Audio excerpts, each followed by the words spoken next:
Live from Milwaukee, Wisconsin. Oh, yeah. Welcome to the Double D Podcast, breaking down the news of the week and whatever else is on our mind with a little bit of wrestling mixed in for taste, sort of like cinnamon. So grab some Doritos and a Diet Coke, then sit back and relax because it's time for the Double D with your host and self-proclaimed pop culture experts, Damian Nelson and David Hero. Welcome to episode 10 of the Double D Podcast with Damian Nelson, your gracious host, and David Hero, the other guy in the room. Here on the Hall of Monday, Famer. April 21st, 2014. It's, as I said, our 10th episode of the Double D Podcast. And we got a lot to talk about this week, David Hero, so, let's get right down to it. But before we do that, it's very important, folks, that in order for you to continue listening to the Double D Podcast for free at no charge, you got to support our supporters, and our number one supporter right now are the great people over at ProWrestlingTees.com. That's ProWrestlingTees.com. They just launched a new line of Andre the Giant merchandise, Macho Man Randy Savage merchandise, Rhino merchandise from every wrestler you can imagine. Also partnering with the great people at BarbershopWindow.com for some very comedic merchandise as well related to professional wrestling. You can get shirts from podcasts such as Jim Ross's podcast and more, all over at ProWrestlingTees.com. And lest we not forget, also the Pro Wrestling Report official shop is housed at ProWrestlingTees.com, where you can get the new hottest shirt in wrestling, the endorsed Nelson Family version 3.0 shirt. Really? Yeah. 3.0? Well, yeah, because I get a new shirt every year, where you're still running around with that 3-year-old design. And I don't mean that it is 3 years old. I mean a 3-year-old when do design. I get the new World Champion of the World t-shirt for winning the PWR draft? I still don't know why you keep saying that. The results are not in. Why haven't they been tallied? It's obvious. It's a year's worth of data. You can't just flip a switch. It and all of a never sudden... takes this long for you to be declared a winner.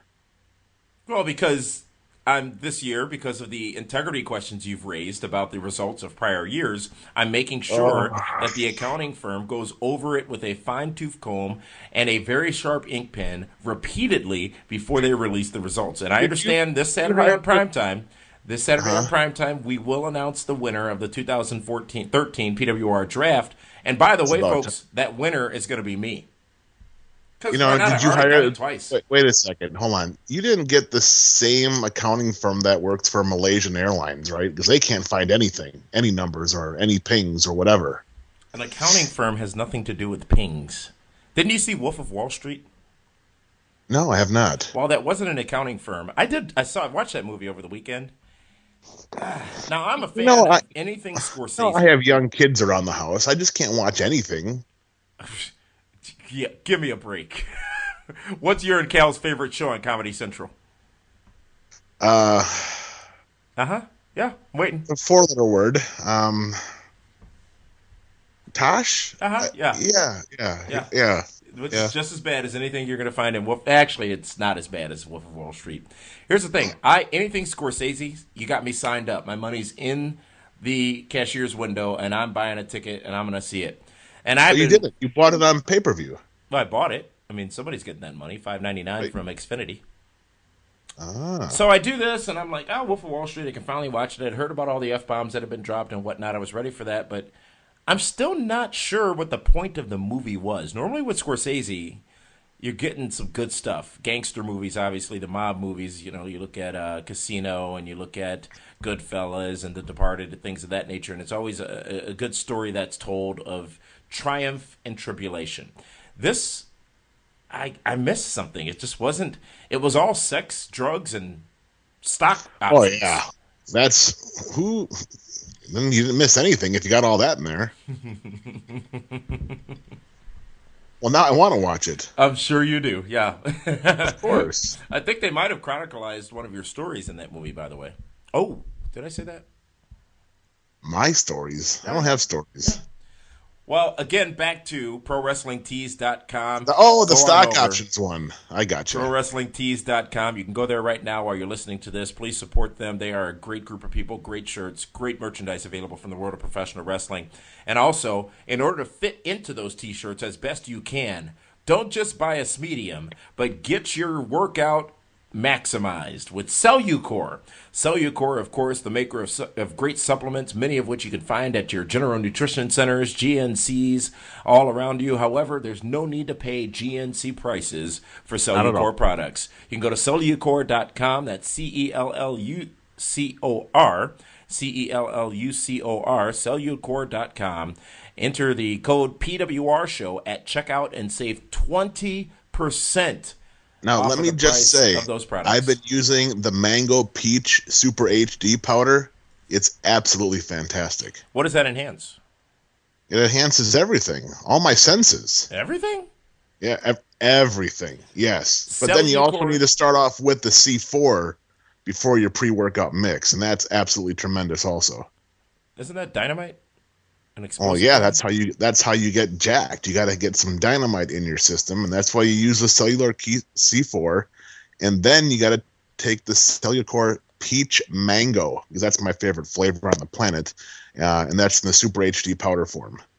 Cellucor.com. Enter the code PWR show at checkout. Get 20% off your entire order, folks. Worth the price of admission alone over at Cellucor.com. But David, let's get right down to it. We're going to mix up a little bit of wrestling, a little bit of real life, a little bit of news as well. And let's start with a new news story that broke today, and that being of the young man who took a flight from California to Maui, Hawaii, in the wheel well of a 767 made by Boeing, subject to temperatures as low as 80 degrees below 0 Fahrenheit, no wind chill, and also a lack of oxygen. Now, some people find this story a bit difficult to believe, including some of the people researching this situation, but if you look at the details of the 105 people on 94 flights who have tried this in the past, most of them did die, 76% to be exact, but shocking, 24% of people actually survive this, I almost want to call it a hijacking. What is it called? Stowaway. The stowaway trip that they take at a well.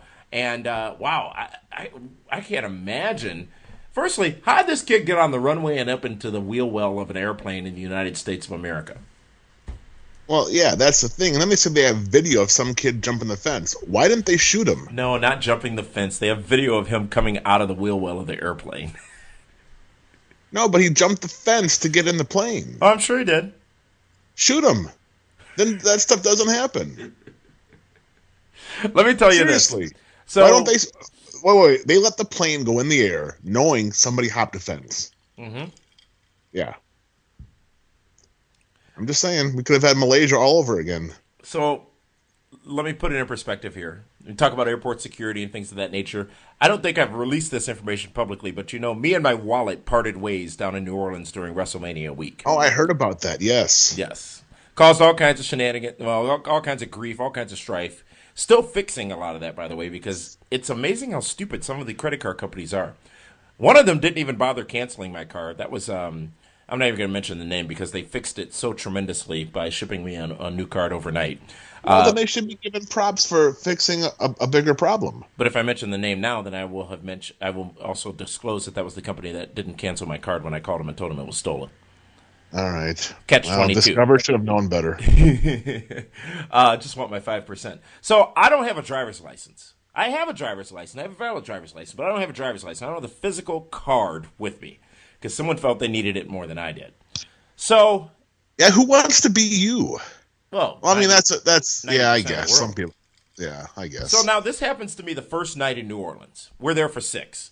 I'm staying at Harrah's, the casino hotel in New Orleans. They were taking good care of me. It was a free room, but they were overbooked or booked solid for 2 of the nights, Friday and Saturday. So I had to move across the street to the W Hotel, which again they were paying for. It was fantastically great. So I forgot you did that. That's right. Yeah, I show up at the W on Friday morning. I got nothing. I got my new. I don't even have my new credit card yet, the one that's being overnighted to me. I show up and they're like, "Oh, we need an ID and a credit card to check in." I said, "Well, guess what? I don't have either, pal. It was stolen. Nothing I could do. Give me this room that was set up by the people across the street that checked me in 2 days ago with all that stuff." Oh, we can't. We need an ID. I said, "Oh, let me repeat this. I don't have an ID." So I luckily, for whatever reason, had a picture of my ID card. So I said, "This is what I have. I have a checkbook. I have a couple of identifying items. So I give And them that. I could have vouched for you too. I'm not sure how good your word would have been. So I give them that. I have to email the ID to some manager, blah, blah, blah, blah, blah. And I do all this, and they're like, well, we still need a credit card. And I'm like, third time, I don't have one. So they're like, well, maybe Harrah's will cover it. So I'm like, well, sure. So they call Harrah's. Harrah's covers my incidentals, of which there were none, because I, never do that kind of stuff in the room. Never have incidentals, yeah. You stopped watching porn in your room a long time ago. Well, once they started putting it on the bill in an itemized form, I couldn't do that anymore. That's embarrassing, isn't it? So I go back to Harrah's some 2 days later. This is Sunday. This is WrestleMania Sunday. I'm checking back into Harrah's, and I go through the same rigmarole. Hey, we need an ID. We can't check in without an ID. I then hop into my silent and sigh mode. Which is I sigh, I get silent, I look away, and in my mind I'm counting to 30. Because it's ultimately not their fault. They're enforcing a policy, and I respect that. So I say, so here's my credit card that was, by the way, FedExed here overnight that I took delivery on 2 days ago. And that's all I got. I was just here. I technically have not left this hotel from your check-in purposes. And for those of you that don't know, watching Damien be in full heated stealth mode is absolutely tremendous, because nobody is a better good guy prick than you are, without a doubt. Is that a Nobody compliment? does it better. It's a huge compliment, because I love to sit back and watch, because you do it so well. It's amazing. You know what that takes me back to when we got. I'll get back to that story in a minute. But remember when we were in Miami for WrestleMania 28 and we got briefly stopped by the Miami's finest. And By after the that shortest whole thing, traffic cop in the history of the world. after that whole thing, what did you say to me? Wow, you really have a problem with authority, don't you? To which I said, Yes, no, and he I'm was the an one asshole. that needs an intervention. Yeah. Yeah, you really do. You hate being bucked, is what it comes down to. I don't get told what to do. So, anyways, I am back at Harrah's, and again, Caesars does me so well. It's many times I go to Vegas and I go to Joliet down here in Illinois, and I go to that casino often. So they treat me very well, and I'm very, very appreciative of all that they do. So I'm in my silence and sigh mode, and I tell her again, I've been here clearly. By the way, we had a conversation the other day because I remember you. So up walks this lady. She has to go back, check with the manager. Up walks this lady. She goes, wait a minute. You're the guy that got the FedEx the other day. I said, bingo. And there I check in. I'm good to go. Now, keep in mind these problems I had at the W, these problems I had at Harrah's. Now, let's also not forget, David Hero, that we had an obligation of tens of thousands of dollars that we had to pay people for our events that weekend. And guess what? Damien's got no access to the money in his bank accounts. So Right. keep in mind all these issues we've had with the hotels. But we did. You figured it out, We did. and then I had to. I think I had to get the mop that day, didn't I? For once.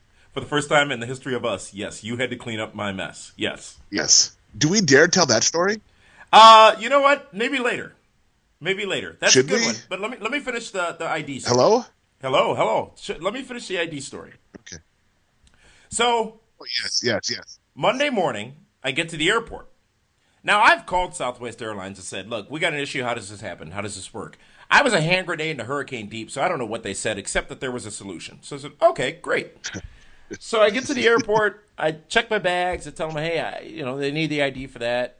And she looks up. I say, I don't have an ID. It got stolen. She looks up and goes, okay, that's fine. Gives me my bag tag. Says, when you get to the TSA, just tell them you don't have an ID. I said, okay. Now, this is 5 seconds of conversation, not the minutes that it was at these hotels to check in. So I get to the TSA stand. I say to the guy, hey, sorry, my ID was stolen. I don't have an ID on me. Okay, just step to the side. Again, not caring. Calls his supervisor over. Supervisor comes over and says, oh, what's going on? I say, my ID got stolen. I don't have an ID. He goes, okay. Do you have anything else with your name on it? I said, yeah, I got a credit card here, the one I had. that was overnighted to me by the great company that did it. And I've got a checkbook. Okay. Credit card, checkbook, boom, gone. I'm in like Flint. Now, he does say that you will be subject to a pat down. I said, you know what? That makes sense. I said, sure, not a problem. Make sure she's cute. He wasn't. Nah, that doesn't happen. Yeah, no, he wasn't. No. So, how is it easier? And I guess maybe today's events tell us it is, or how it is, but how is it easier to get on an aeroplane in 2014 than it is to check into a hotel? And let's not forget, just earlier this week, or last week, Wednesday, Thursday, Friday, I was in San Antonio, Texas. Same issue. No ID. I still don't have it because, here's the other part. So I go to get my new ID from the state of Wisconsin. And I have dual residency. I live in Wisconsin. I live in Illinois part-time. So, I use my primary residence, which is in Illinois, and I got my address and my mailing stuff or whatever. And this twat who's working behind the counter, she looks at me with a smirk on her face and hands the paper back to me and says, we can't give you an ID. You're not a resident. I said, oh, okay. Silent, sigh. Okay, well, I just need a duplicate. Mine was stolen. I can't give you an ID. You're not a Wisconsin resident. I said, well, I'm dual resident. No, your primary address is in Illinois. So then this guy who looked like Santa Claus sitting next to her chimes in. I've not said one word to him, neither did she. He goes, sir, you can't vote in 2 states. I look over at him. I count to 5, and I say, I appreciate that, but we're not talking about voting.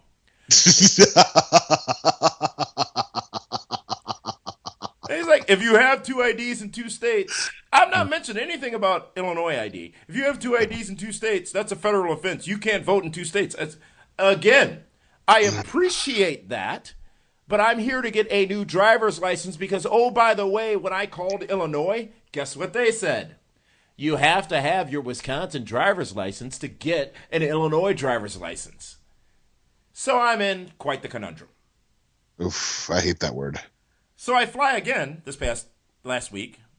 I rent a car.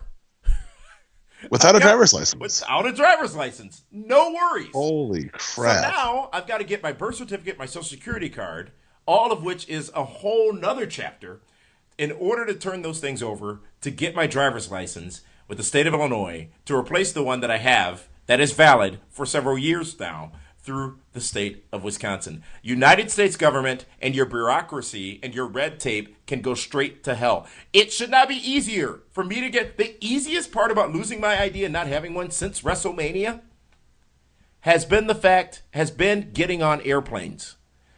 That, my friends, is probably a problem. That's all I'm saying. Wow, so that little stowaway kid didn't need to hop. He just could have said he didn't have an ID and got on the flight. Mm-hmm.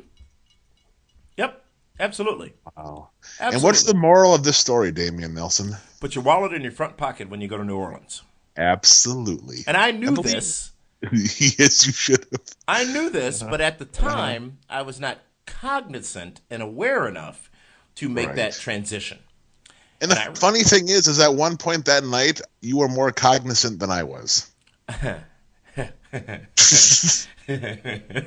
Yes, because I had not given you the Hand Grenade 101 course, which is Hand Grenade 1 or 1. That's how many you have in New Orleans. Well, I didn't know that. No one told me.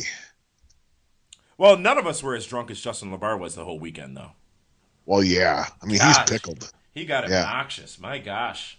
Poor guy. I felt bad for him. I didn't even know Malibu could mess you up that bad. Right?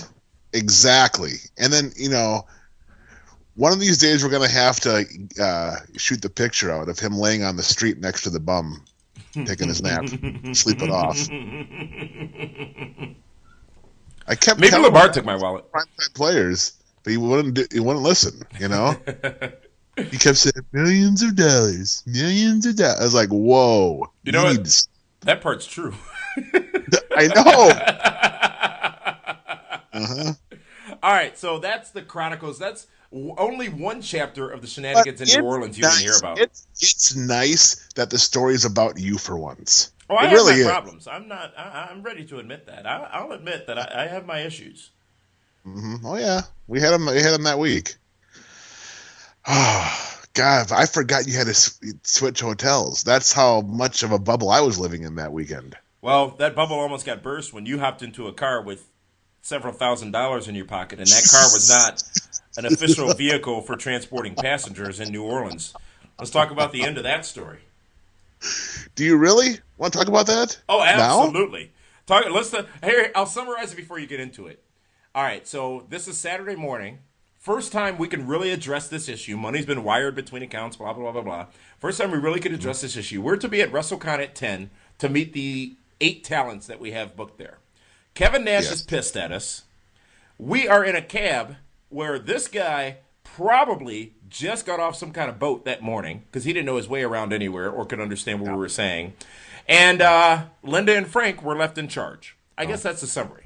He was mouth clicking, wasn't he? Yes. Yes. So we finally get to a bank that has agreed to give us part of the money that we needed.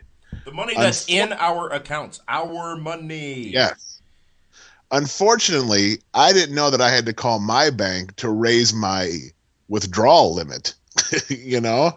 So we tried to pull the money we needed. It didn't go through because it was more than I was allowed, and they wouldn't give us a second chance, which now means we have to find a second bank to do this. I then call my bank. I raise my limit by several thousands of dollars because that's what we needed to do. My bank was vehemently against it. I assured him it wouldn't take longer than 45 minutes. Get dropped off at the bank at what time was it? 9:30, quarter to 10? We got to the first bank at 9:15, let's call it. Okay. So let's say not all 9. banks are open on Saturday mornings, so we found out. I get amazing. So I tell you, you need to get back to the Sugar Mill and WrestleCon. Because at this Just, point, it's 10. It's 10 o'clock. And we needed people to be calmed and relaxed that one of the two of us are there. I go into the bank. Of course, I do my thing. I talk to the branch manager. She tells me, well, we can only give you this much. I'm like, that's fine. I'll take whatever I can get. They give me the money. I then go to the ATM and I continue to pull out the rest of the money we need. Yeah. Okay.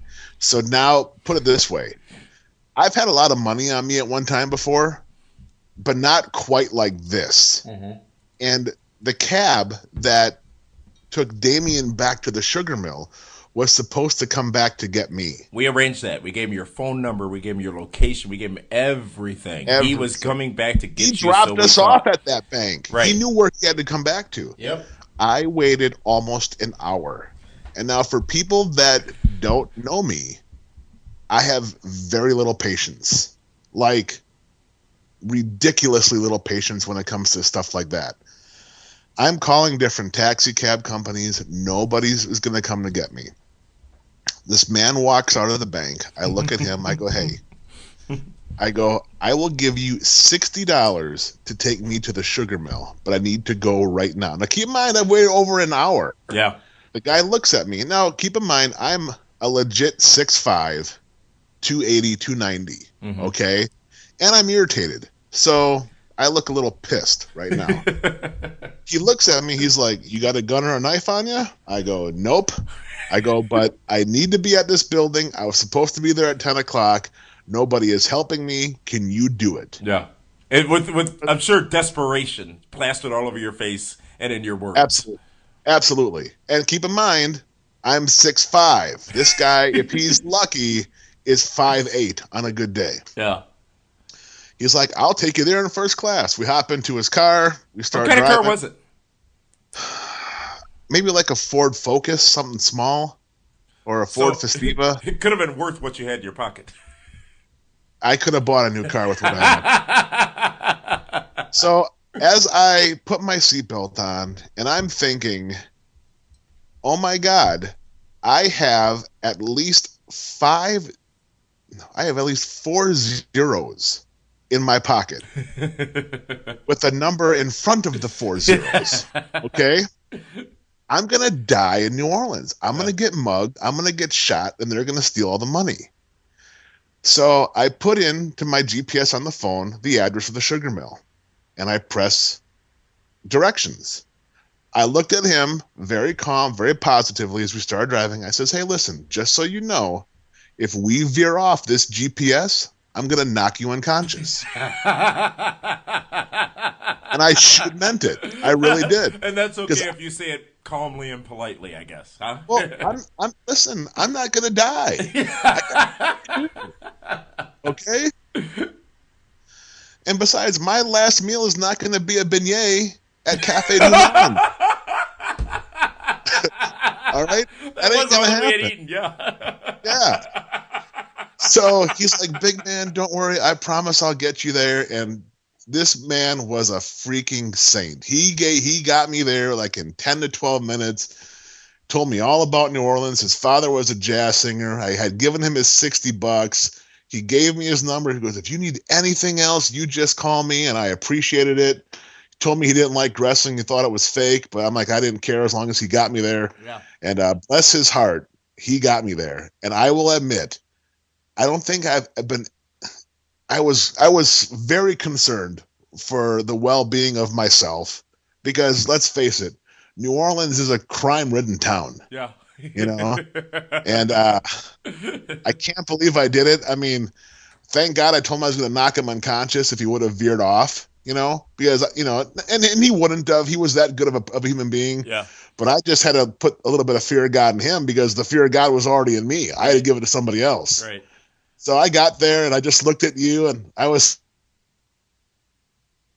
still irritated. It took me about another hour and a half to decompress after that because, you know, just waiting that long and nobody coming to get me and just knowing the panic kind of that was going on there. I mean, Nash thought you and I were out partying and that's why we weren't there on time. Right.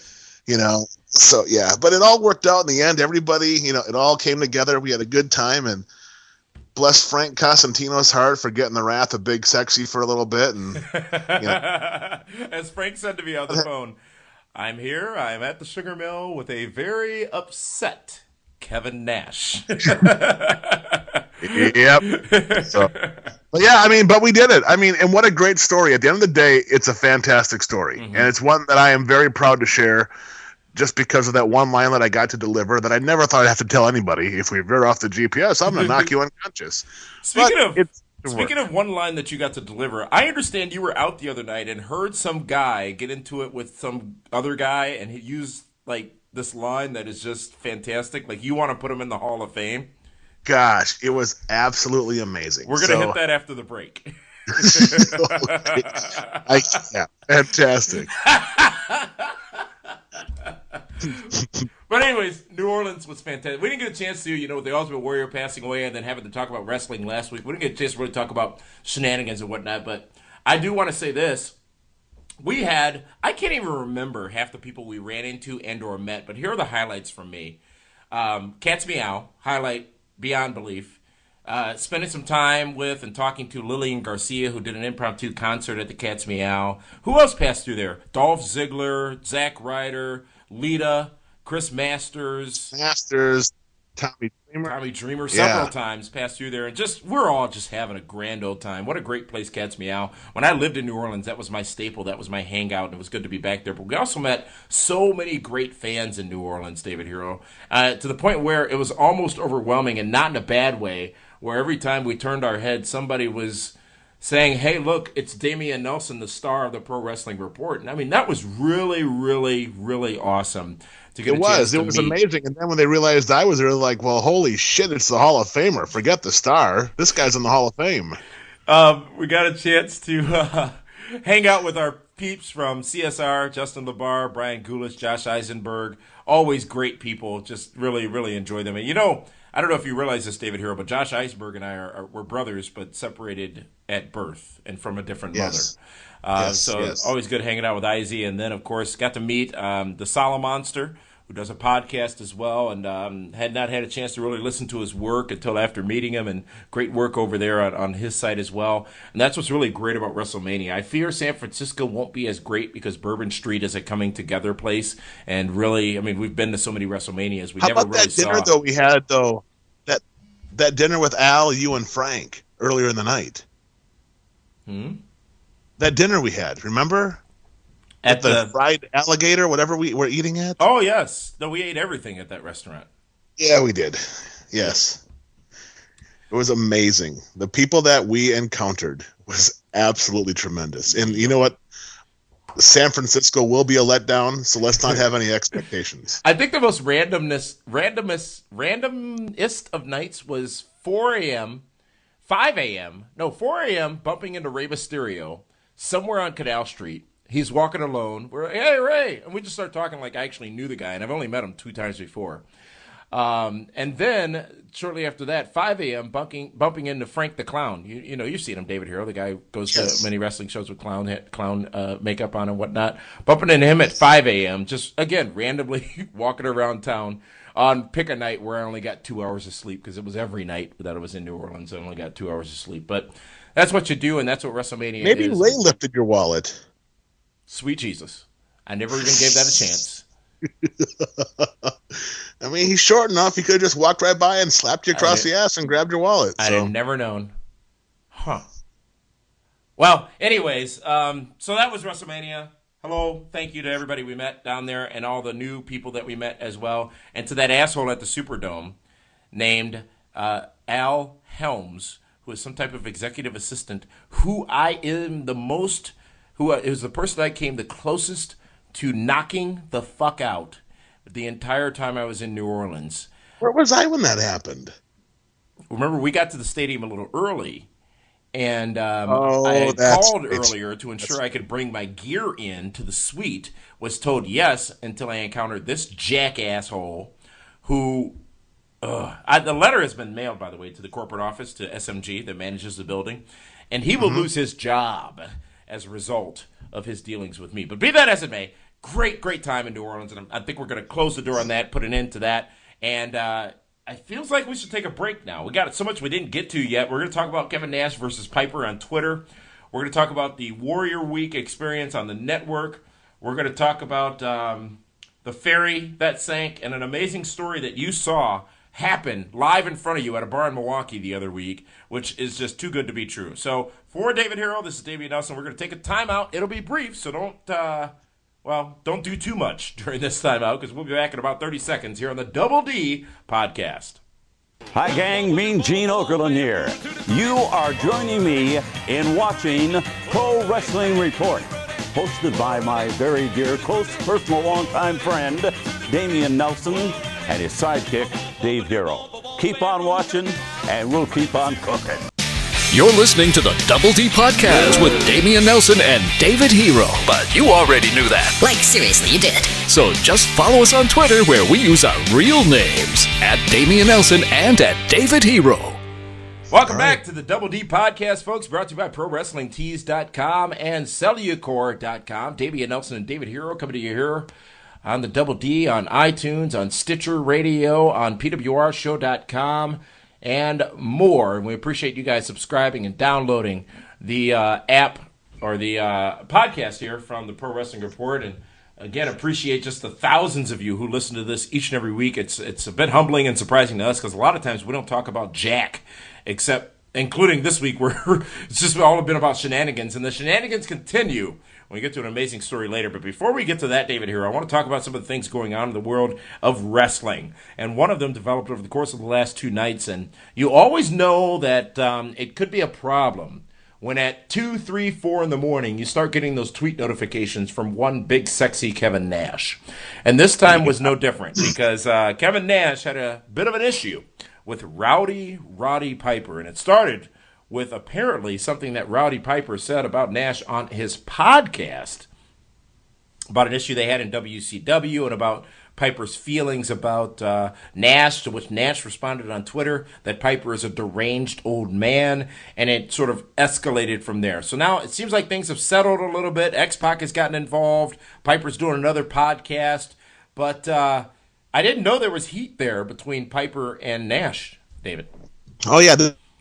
This goes way back to the Monday Night Wars when Piper came in, and, Piper was a big star, and Nash at the time was a big star, and NWO was huge, and Piper was huge, and they got into a little bit of an altercation in the locker room, and Big Sexy, slapped him across the face and knocked him down.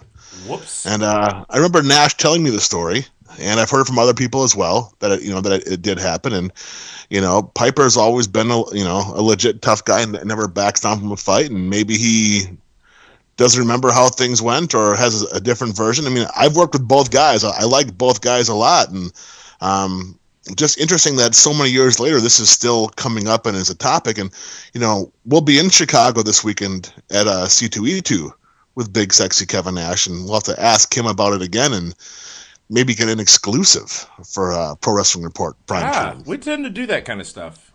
A little bit, once in a while. But we don't scream to the hills about it. No, of course not, because the hills scream to us. The same hills that have eyes? But, yeah, it should be. You clearly haven't seen that movie either, right? No, I have not. No. Gosh, I really still feel. Hey, by the way, I know you don't listen to Howard Stern, but one of Howard Stern's favorite, best movies of all time, in his opinion, Coming to America. I love that movie. I've seen that many, many times. It's one of my all-time favorites. Yes, exactly. I wanted to move to Zamunda because of that. So we'll get comments from Kevin Nash, and he'll be candid as he always is. And by the way, we talk about WrestleMania weekend, David Hero, and I will say this without getting into the weeds too much here. Every year we've done now this Kevin Nash event, and this year was no different. And I have so much respect for so many people in this business that I've had the pleasure of meeting and becoming friends with. And I'm honored to be able to say Kevin Nash is one of those people that I consider a friend. And he performed, he did something again this year that he simply did not have to do for the Pro Wrestling Report, for you, for myself, that resolved a lot of issues, helped us out tremendously. And again, I'm not going to talk about it specifically because it's just he wouldn't want it out there, and we don't necessarily need it out there. But when you hear this stuff said about Kevin Nash, if you have not had the chance, and I understand and appreciate that so many of you have not, if you've not had the chance to meet Kevin, to chill with Kevin, to hang with Kevin until 5 a.m. in his hotel room like we did at the Royal Rumble, and like we had done so many times before, and just talk about the business and talk about life, you can't appreciate just how a tremendous an individual he is on a personal level. And I know a lot of people are going to hate hearing this because he's a great friend. He really is. He truly is. And if you have the opportunity, which most of you will not, and that's not throwing it in your face or anything like that, it's just a fortunate set of circumstances. But if you have the opportunity to get into his inner circle, if you will, he will give his life almost for the people he considers his friends. And that loyalty does not exist in a lot of the people who people think are great in this business that aren't Kevin Nash, if you smell what I'm cooking. And I don't mean The Rock. So thanks go out to Kevin Nash again. Just a tremendous act, a surprise act, one he did not have to do. And, I will not stop short of saying that Kevin Nash is one of the reasons that the Pro Wrestling Report has been as successful as it has been, and that our WrestleMania events have become the gold standard of WrestleMania events. So thank you, Kevin Nash, for your support and your friendship there. Now, David Hero, you ordered the WWE Network. If we had sound effects, we'd be playing them right now, because you finally succumbed and you ordered the WWE Network and you shelled out. You didn't do just the free trial. You put your credit card information down, and you are a card-carrying member. Oh, pump the brakes. I used the PWR Amex. Do you remember the beginning of the show? That card is no longer valid. But keep in mind, when they FedExed one to you, there was one waiting for me at my house as well when I got home. Of course there was. Yep. Tremendous. So anyways, all right, so you got the network, and I don't know if you got a chance to check out one of two crown jewels of the network from last week. First of which was the Journey to WrestleMania, the Daniel Bryan special. Second of which was... I thought it was short. It was an hour long. Did you need more? No, it's fine. I see what you did. It was long. The other one was the documentary on the life and the career of the Ultimate Warrior, which is one of the best pieces that WWE did. And quite frankly, I haven't picked up the latest Warrior DVD, but this really should have been the first Warrior DVD. I mean, they went so many places with this and got comments from so many people, including one Sting, Steve Borden, comments on The Ultimate Warrior. And this all was post-death. Triple H, Vince McMahon, Stephanie McMahon, Linda McMahon, all talking about The Ultimate Warrior. Vince McMahon broke down at one point. They told a great story about the book, The Little Engine That Could, that Ultimate Warrior gave to Vince before he went out to do his Hall of Fame speech. And it was something that Vince had told him back in the day. And Warrior saying to Vince, hey, I remember this one thing that you told me. And if you look at the fact that these men sued each other several times in court and have had a tumultuous relationship, and to get to that moment, I still am so amazed by the surreal nature of the Ultimate Warrior's last 4 days of existence. I still, when you look back at it, you can't help but smile. And not smile because he's gone, but smile because, as you said on our Ultimate Warrior Tribute podcast, he went out like any one of us would hope to go out. And just fantastically summarized in this documentary that talked about the naysayers, the people who talked bad about him, and also he gave his perspective, which was not really arguable, but gave his perspective on his career and what his career meant and what these moments meant to him. Beating Hogan at WrestleMania 6, being in that retirement match with Macho Man in 1991, holding up WWE and leaving in 1991, and then coming back in 1992, his trip to WCW. Just a fascinating piece. I don't know if you got a chance to watch either of those pieces, David Hero, but if you did, I'd love to hear your thoughts. I have not had a chance yet. I was actually watching some of the older pay-per-views and some of the older programming, but I definitely do plan on watching. I'm not going to watch the Daniel Bryan one because it's not that important for me, but I definitely want to see the Ultimate Warrior stuff. It's a great piece until they get to... I'm going to be honest. No, I mean, come on. It's a great piece until they get to whether or not he might win at WrestleMania. Like, they went kayfabe there, and I didn't like that. It was so great building up to it, and then it's like, okay, you're wearing the same clothes, yet you're telling us now you're happy you won the title, but clearly you knew you were going to win the title when you were doing the interview stuff before. So if you're going to, I don't know, man. He's kind of a hipster. He may have had the same clothes on that entire time. Well, didn't they call him a hipster in that Rolling Stone article? I don't know if you noticed, well, you didn't watch it, but if you watch that Warrior special, when you do, there's a point where they're in the WWE headquarters and they're in Triple H's office, and on their way in, they're walking past pay-per-view posters on the wall. And one of the posters... heard about this. One of the posters was of one of the recent Royal Rumbles, and covering the face of everyone's greatest star, CM Punk, was a Post-it note. They have done... And here's what is so great about WWE, whether you like it or not, they can erase you from ever having existed. Well, they did it, so now he can't say that they owe him money for the. True, very true. But it's a conscious effort on their part. Of course it is, and it's a conscious effort, which is also a big punch in the face. Yep, absolutely. Just use a Post-it note to cover you up. Do you think CM Punk thinks he's winning? I don't think he really cares. Really? Yeah. I think.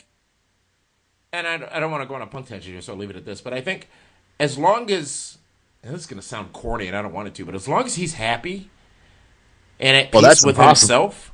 Well, I mean, he's going home to AJ Lee every night. Which, again, I still think it's so amazing. Yeah, but so did that guy in Cleveland that had those 3 little girls. I think that it's so funny that CM Punk, and again, great talent. I don't have a problem with it on problem with him on a personal level. I've met him several times. I don't have a problem with CM Punk, but I think it's funny that the fandom out there doesn't make point of the fact that he's basically screwed every diva in WWE and just moves from one to the next to the next to the next. That's one of the few fine points I have about the guy. I mean, that's I mean, I could care. That to me means more than having the longest title reign in the modern era. Oh, Lordy me! All right, well, this is that's just me. The Double D podcast. We're just about out of time here, but we got time for one great story, David Hero, which you told me via phone just last week about something you overheard, an incident in a bar in Milwaukee that is just so fantastically tremendous. It was amazing. I wish I knew this guy because I think he actually might be a Hall of Famer. yeah. So now keep in mind it was pretty crowded, and I'm sitting there with a couple of pals, and we're having just chilling out, having a good time, laughing, joking, nonsense, talking about New Orleans. And all of a sudden, it's like this dude walks up to this table, and he's like all bent out of shape and breathing heavy, and he starts yelling at his girl at the table. I'm like, holy shit, this chick just got busted. There was some other dude. This must be the boyfriend or something. So, of course, being me, which is always fun. Absolutely. I mean, who doesn't love a train wreck? And if I can see a train wreck, I am absolutely going to watch a train wreck. So all of a sudden, he starts yelling. Now, keep in mind, I'm like 10 to 15 feet away. So he starts yelling. He's like, you know what? Blah, blah, blah. This is bullshit. I can't believe you're here with this guy. And all of a sudden, the guy she's with stands up. I'm like, holy shit, this is going to get great. He goes, this guy. He goes, why wasn't your phone out yet? What? Why wasn't your phone out yet? You know what? I don't know. Al Snow would have been recording this from the moment that guy walked up to the table. So, the guy stands up. He goes, he goes, this guy, I'm not this guy. He goes, I'm Ron fucking Sikowski, And I was like, holy shit, this guy is fucking hot, And they're going back and forth. And then all of a sudden the guy goes, you know what? Go fuck yourself.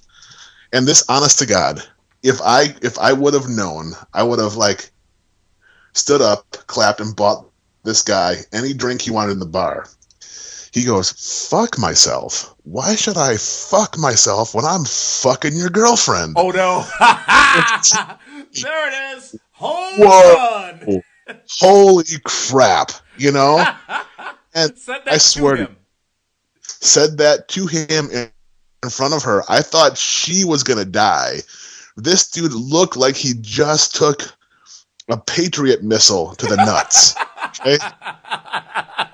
Just crumbled, just looked, turned around, and walked out. And I was like, oh my God. And I'm thinking, okay, there's got to be video cameras around here somewhere because this was just too awesome. Yeah. And sure enough, they waited maybe, I don't know, half an hour, and they both left together, and awesome. I was there with my pals. We could not believe it. And it's like, you know what? Part of me wishes I could put myself in that situation so I could use that line sometime, because it was that good. It was that amazing. But, nothing good would ever come out of that. But, yeah, absolutely awesome. So.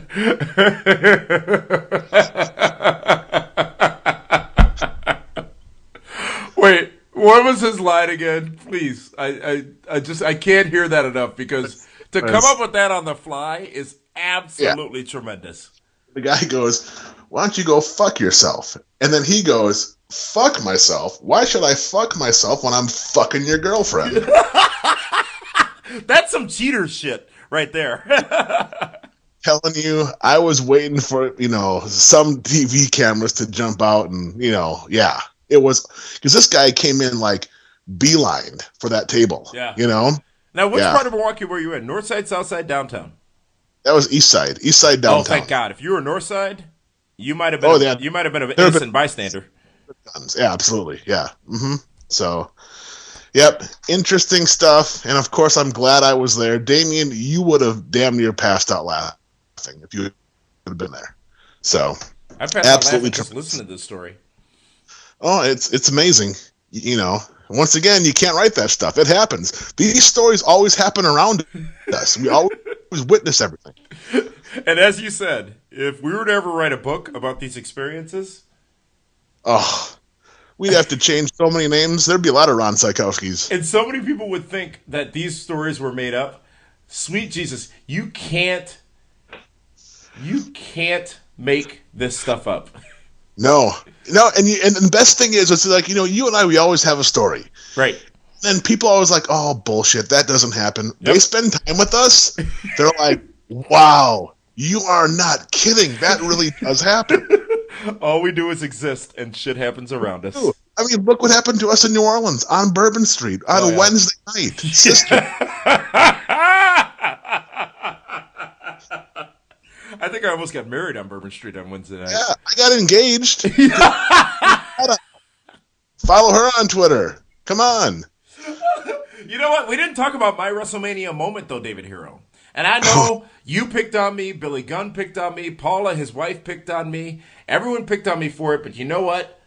I'm secure enough to say that a moment occurred at WrestleMania.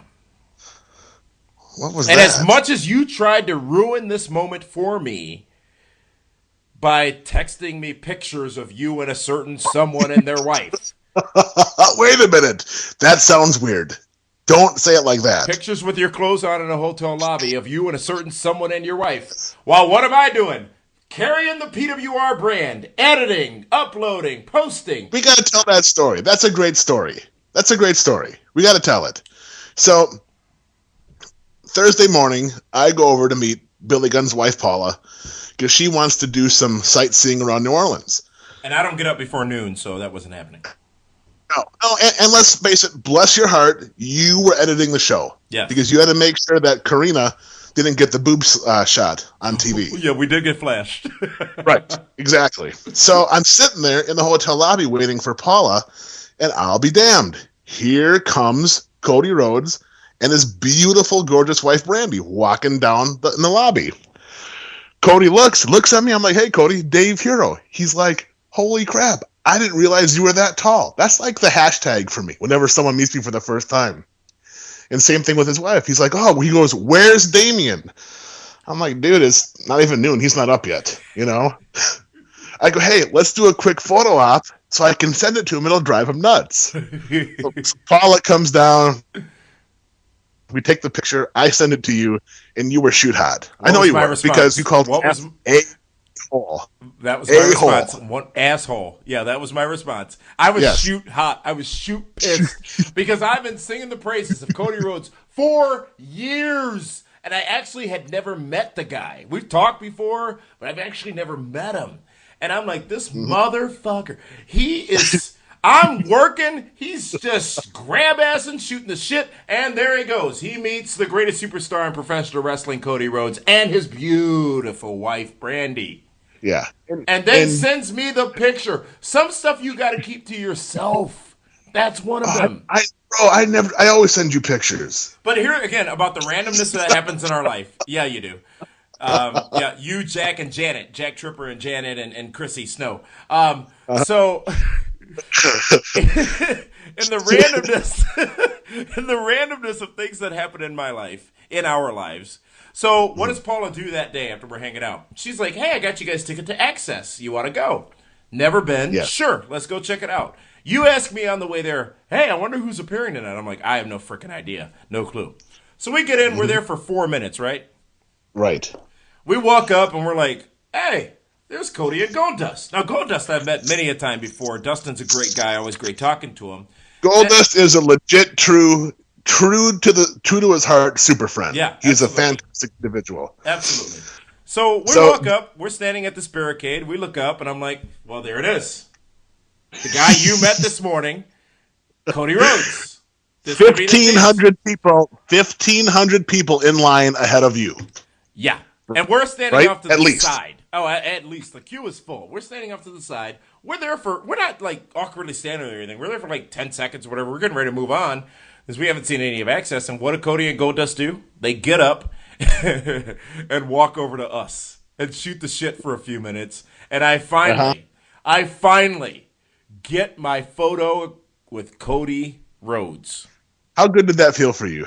It felt good, didn't it? To finally meet Cody Rhodes, absolutely it did.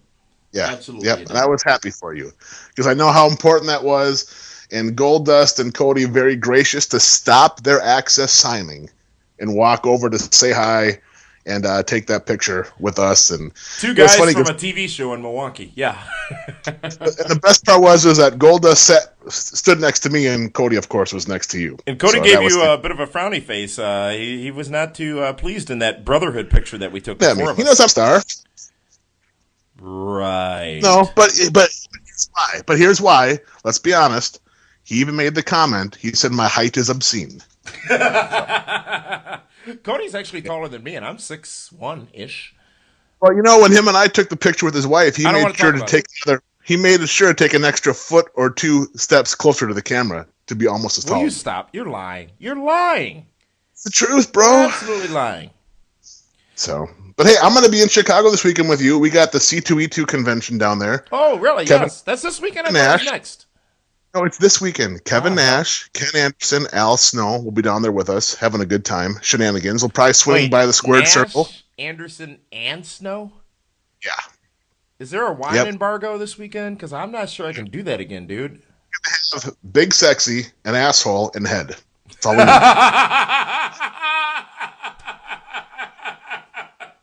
On that note, it gets no better. That is this week's edition of the Double D. We'll be back again next week with a new edition of the Double D podcast. And this Saturday, a brand new edition of Primetime on My 24 Milwaukee. So be sure to tune in. Obviously available online as well on YouTube at pwrshow.com as well. Want to thank our sponsors, ProWrestlingTees.com, and our friends over at Cellucor, as well as Gruber Law Offices, who keep these shows on the air. So please support them as well as they support us. David, anything in closing? That's pretty much all that I got. Well, that's good because that's all she wrote. For the Double D podcast, for that one, this is Damian Nelson saying thank you. Are you effing kidding me? You did not. You were not just taking a dump for an hour. Please, Lord, tell me you were not. And please, Lord, tell me where you have lunch so I never go there. You are completely ridiculous. For that one, this is Damian Nelson. We'll see you next week on the Double D. Thanks for tuning in, folks. Thanks for listening to the Double D podcast. If you like what you just heard, and we know you did, subscribe now and join us on Twitter by following @2DPod. This has been a production of PWR LLC. Join us next time for another edition of the Double D podcast. Until then, take care of yourselves, because, well, no one else will. Deuces!